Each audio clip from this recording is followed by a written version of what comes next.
গান রিলিজ করছে মায়ের গান তুই চালাবে তো আপনাকে কেজি জন্য বাসের সমাধি ধরে মাছ বরাবর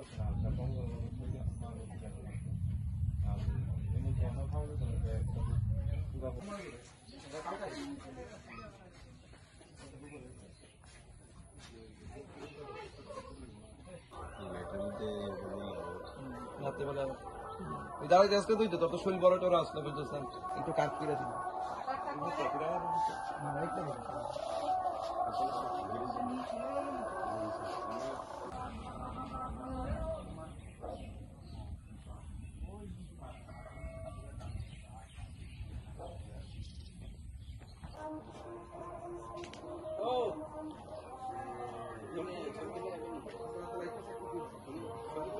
আমরা কই যা কই তোমার কামলা কামলা তুমি দিতে বাইরে টুরিস্ট এই আবার তোমার এর লেগে যা কাপড় একদম সব সিল্কি কাপড় চালু ঘুম না সিল্কি।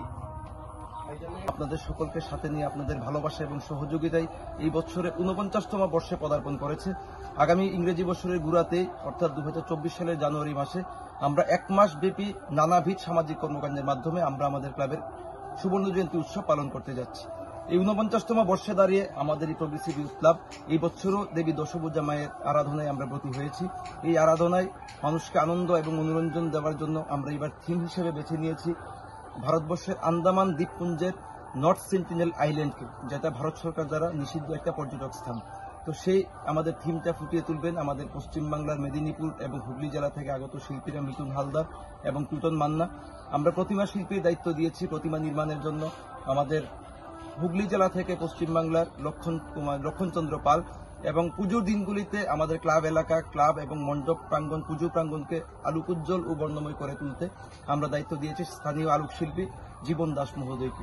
সবকিছু মিলিয়ে গত কিছুদিন আগে আপনারা সবাই অবগত আছেন এই রাজ্যে যে বিধ্বংসী বন্যা সংঘটিত হয়েছিল, সেই বন্যায় 33 জন নাগরিক রাজ্যের প্রাণ হারিয়েছেন এবং সেই নাগরিকগুলোর পাশাপাশি বিভিন্ন মানুষের বাড়ি ঘর, ক্ষেতের ফসল, গবাদি পশু অনেক অপূরণীয় ক্ষয়ক্ষতি হয়েছে। এই সমস্ত কিছু মাথায় রেখে আমরা এই বছর আমাদের ক্লাবের বাজেটটা খানিকটা কমিয়ে আমরা 26 লক্ষ টাকা করেছি, যেটার অধিকাংশ যোগান আসবে আমাদের 270 জন ক্লাব সদস্য রয়েছেন ওনাদের থেকে, এবং আমাদের অত্র এলাকার যারা যারা উইলিংলি বিগত দিনেও বিভিন্ন ব্যবসায়ী, সরকারি কর্মচারী যারা যারা আমাদেরকে সহযোগিতা করে থাকেন, প্রত্যেকের সহযোগিতাতে আমাদের এই 26 লক্ষ টাকার আমাদের যোগান আসবে। এবং সবকিছু মিলিয়ে আমরা চাইব রাজ্যের আপামর জনসাধারণের কাছে, তেলিয়ামুড়ার সমস্ত অংশের জনসাধারণের কাছে আপনারা সবাই পুজোর দিনগুলিতে আনন্দ উপভোগ করুন। যে অপূরণীয় ক্ষয়ক্ষতি হয়েছে সবকিছু ভুলে আমরা দেবী দশভুজা মায়ের কাছেও আরাধনা করব।